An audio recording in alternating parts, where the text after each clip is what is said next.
Hello there guys, it's Stephen here on BlueMoonRisingTV and we're all incredibly bored still during the international break, so we did what any sane person would do.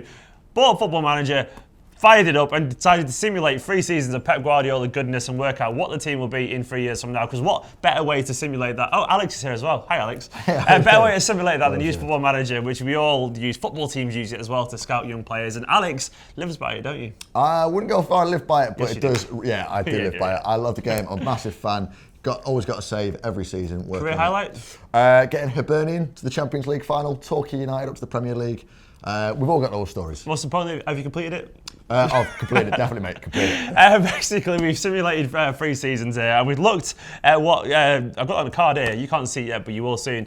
You might be able to see it now, actually. But we looked at what Guardiola's done, and there's been a few surprises there. We should start in goal. Now, look away if you're a Joe Hart fan. Because he's not here, he's gone. And Courtois, Thibaut Courtois is come in goal for £30 million. It's a really, really interesting one. I think we can all expect in the next few seasons that in the real world, Pep Guardiola will bring in a goalkeeper. Claudio Bravo, I feel like it's a short-term solution. But Courtois is not a name that you've seen mentioned. I don't think the way that he plays lends itself to a Guardiola system. It's really interesting. In the game, his statistics don't really improve. Was he 40% passing? Yeah, it's looking around 40% passing. So again, that doesn't really match up with maybe what we're seeing. Pep's gone route one. Maybe he's like, Premier League's changed Pep. It's got into his head and he's like, I'm going direct. And surprised, no, Andy Carroll isn't up front, unfortunately, but that would have been good if you had Courtois and Andy Carroll. Bravo, he's on the bench. He's there. No Angus Gunn, unfortunately. And this is where the bigger changes happen. I think we all knew this was going to happen, but fullbacks, there's been an overhaul there, hasn't there? Yeah, we should say, by the way, before we move on, that if anyone is wondering what happened to Joe Hart in the Football Manager's prediction. He died, I think. He actually comes back from Torino, plays about 25 games, and then signs for West Ham. Signs for West Ham? Joe Hart to lump it to Andy Carroll? Yeah, exactly. There we go. But 2 fullbacks. And also as well, we're talking 4 at the back. The game doesn't see 3 at the back work in the Premier League. So Nope. Pep goes back to 4 at the back.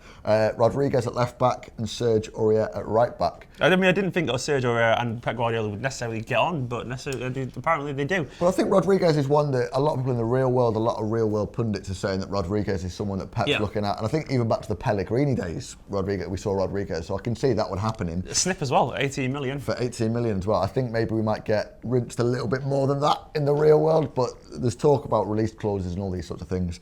And at Serge Aurier at right back, I can certainly see as Zabaleta's not getting any younger, Sanya's not getting any younger. But I don't think Serge Aurier is the answer. I don't think his personality will call it. Well, you tell Virtual Pep that, to be honest. Virtual Pep knows differently. Maffeo, though, he's doing all right. He's on the bench. He's played a little bit of football. He actually had a better rating last season in the virtual world than Serge Aurier did, yet he's not in the team. So. Yeah, I think it's because Maffeo seems to be the cup goalkeeper. That is a change, I want to see. Is the cup right back, it seems, whereas Aurier preferred in the league. And it is worth pointing out that at the start of this season, in the transfer window where we paused the game, Maffeo is signing for Wolverhampton Wanderers in search of first-team football. So it's nice to see Maffeo does come through and does get involved in the side, but never becomes the out-and-out first-choice right-back. Nonsense. Absolute nonsense, because he's going to be first-choice right-back. Honestly, I bet he will be. Don't sit on the fence with it, Stephen. Tell us what you really think. He should be. If he isn't, oh well. Centre-back, it's what we have now. I'm surprised by that. It's John Stones and Otamendi are still there. Stones is obviously, he's up there. Who's the captain? Do we know that? We don't know that. So I guess Pep moves it around because there's this, from the way we've worked it out, is from the Pep's best 11 for over 3 years. So we haven't got a named captain. But I'm looking at John Stones. In reality, I think call me wrong, but I don't think I'm saying anything outrageous. I think he's John Stones sticking about in the first team for 3 years. I won't call you wrong for that. Minimum. Nico Otamendi, you criticised earlier in the week on a video Nico Otamendi and said that he wasn't made for a Pep Guardiola team. What do I know? I was shouting at the screen because I think Otamendi has got some pedigree. That's not what I said. I said I don't think he's reliable enough. I said he can play the way, but I think he's prone to inconsistency and throwing himself about on the floor and still having moments where he's 6 out of 10 and ones where he's 9 and sometimes even a 4. And I think the problem with him is his consistency. Otamendi's a good footballer, but I just don't see him as the long-term solution. The fact that we were trying to sign Laporte as well 3 years ago when this happened, that was, in my opinion, that he didn't really rate him that much, but he's there by default. That's what I reckon. Well, in the prophecies of Football Manager, they seem to disagree with you as well. Because Nico Otamendi sticking about and playing as a first teamer for 3 years implies that Pep reckons he can make him work, or we missed out on Laporte in the transfer. Vincent is still there.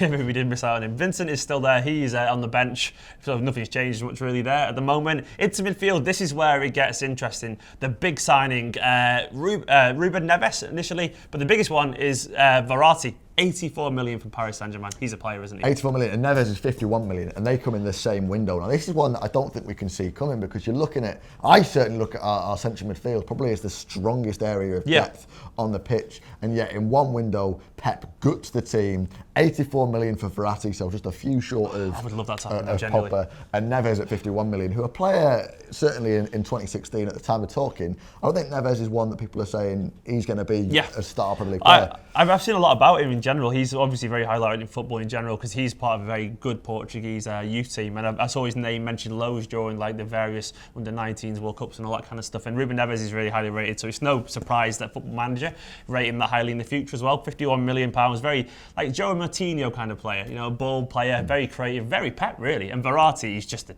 Xavi kind of heir apparent, really, isn't he? Yeah, absolutely world certainly class. someone, and obviously is instrumental, has been instrumental in that Paris Saint-Germain team that he's a big part of. So I don't think it's surprising that the Sheikh wants to continue spending big and big in these big names. But if we were going to spend £85 million, I wouldn't have put it on a centre midfielder. But Pep Guardiola, you know, he's full of surprises. Fernandinho, I think he's just age has caught with him. He's not even in the squad. I think he's just got old, unfortunately. That will happen. We'll miss you, Fernandinho. But, you know, life goes on and so on. We've got Neves and Verratti. Now, this is where it gets very interesting. There's three attacking midfielders there, or wingers, behind the striker.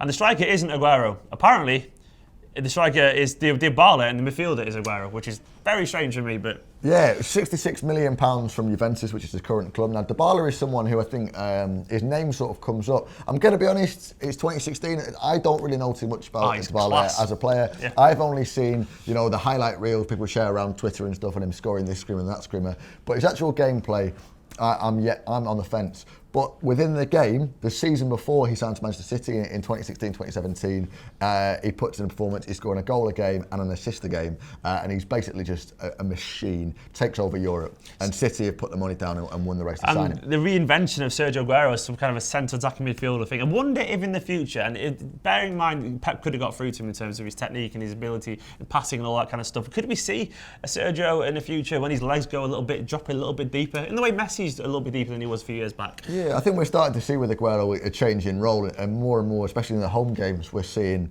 him drop deeper. Now, my argument is I like to see Aguero further up the pitch. I like to see Aguero do what I think he does best, is when he disappears, and you don't hear from him. You don't see from 5 or 10 minutes, and all of a sudden he pops up and he's found himself a gap and he's created himself a chance that way.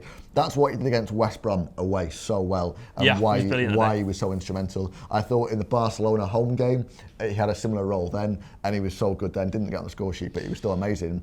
It's in those home games where we've struggled, he's dropped back. So I think that is in Guardiola's plan for Aguero. How effective it'll be, so, I mean, if it was me, I would be having Aguero up front, Dybala out wide, De Bruyne in midfield. But De Bruyne is actually on the left in Guardiola's future vision. He's out there, Pellegrini style, yeah. And Gabriel Jesus, not a forward, not a left winger, he's actually on the right, he's still there, Gabriel Jesus. He looks really good on the stats as well. He seems to be killing it. And he's obviously in real life, I can't wait to actually see him at the club. He's going to be something else, isn't he? I think there's definitely something in Gabriel Jesus. I think what we're seeing, I think in the real world, it's 5 goals in 6 games for Brazil. The players that he has followed, some of the number 9s that they've had, and the way he's linking up with Neymar is just, it's Neymar-esque in a sense of Neymar coming through as a young kid and taking it by storm. And you think, look at how well Neymar's done it, and people are talking about Jesus in the same way. I think Manchester City have, 27 million? I think it could potentially be a snip when you look at the next 10 years of his career. Football Manager agrees, because he's the first choice for Man City, and if he's still the first choice 3 years from now, or just developed into that, then it's obviously been money well spent. Elsewhere, people like Kelechi's there on the bench still getting his 5 minutes at the end of every game. Classic Kelechi. Sterling is on the bench as well. Gundogan is now backup midfielder, and none of the youngsters seem to be in the squad, which is a bit of a shame, but Maffeo is kind of holding the guard there on the bench for us. But that is the team. What do you make of it? I think it's a really strong side. I don't think it's that far. For me, I think Sergio Aurier, I think maybe not that player, but I think the 2 fullbacks are certain. I think the team midfielders, I really rate Gundogan, and I think Gundogan is going to be a fixture for years to come.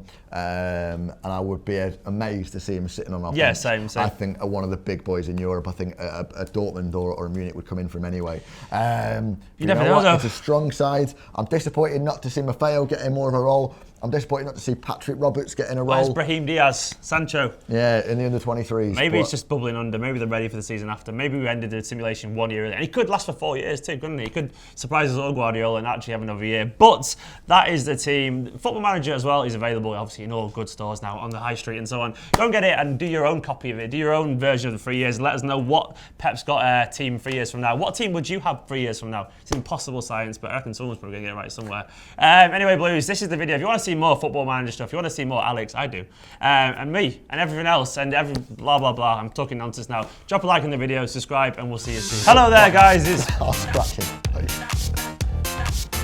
Get your scratches out of the way. Go. Scratch. More.